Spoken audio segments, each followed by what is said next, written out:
Bonjour à tous, alors voilà pour ma deuxième vidéo, je voulais me concentrer un petit peu plus sur notre église, donc qui s'appelle l'église de Jésus-Christ des Saints des Derniers Jours. Voilà. Alors oui, notre église est une église chrétienne, nous sommes chrétiens parce que effectivement nous croyons au Christ, nous l'adorons et nous faisons de notre mieux pour le suivre ses enseignements et être des disciples les plus dignes possibles de porter son nom. Alors, un premier point, c'est que nous croyons en la Trinité en tant que trois êtres distincts. Dieu le Père, notre Père Céleste, et le Père de Jésus-Christ qui est venu sur la terre. Ensuite, le deuxième personnage est Jésus-Christ, qui est le créateur de la terre et de tout ce qui s'y trouve, sous la direction de Dieu le Père.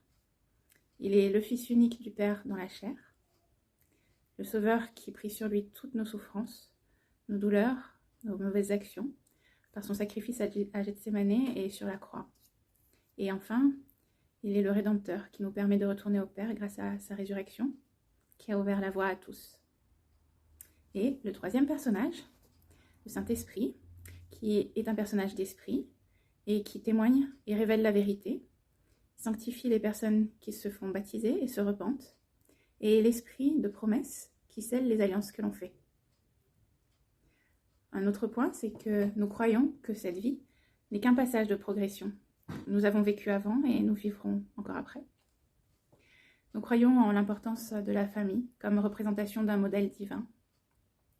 Nous croyons que nous pouvons être scellés à nos êtres chers, pour commencer notre conjoint, pour l'éternité et pas juste jusqu'à ce que la mort nous sépare. Ensuite, la généalogie est importante pour nous, pour découvrir nos racines, mais aussi pour permettre à nos ancêtres d'avoir la possibilité d'accepter les mêmes ordonnances que nous avons en les faisant pour eux dans nos temples. Et pour nous, c'est pas juste faire ces choses-là pour eux. Pour nous, il y a l'importance du libre arbitre pour tous. Nous croyons que les ancêtres pour qui nous faisons les baptêmes et les autres ordonnances dans le temple ont le choix d'accepter ces alliances, tout comme de les refuser. Nous croyons qu'il y a très longtemps, bien avant la création de la terre, nous étions en tant qu'enfants d'esprit en présence de Dieu et que deux plans ont été soumis au Père. Un de la part de Jéhovah, qui acceptait de suivre la volonté du Père. Un autre de Lucifer, qui souhaitait ramener tous les enfants au Père sans leur laisser la possibilité de choisir. Le Père a choisi de préserver le libre arbitre pour chacun de ses enfants, même en sachant que certains risquaient de s'égarer. C'est pourquoi il est important pour nous de continuer à faire attention au libre arbitre de chacun. Si vous avez encore des questions, parce que je n'ai pas forcément abordé tous les points ou tous les sujets, je vais vous mettre un lien sous la vidéo.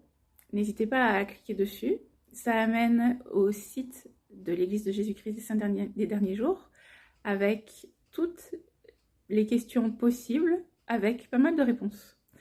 Donc n'hésitez pas à cliquer dessus pour voir si vous trouvez les réponses à vos questions. Et sinon, n'hésitez pas à les laisser en commentaire. Et j'essaierai de mon mieux d'y répondre ou de trouver une façon de vous donner la réponse.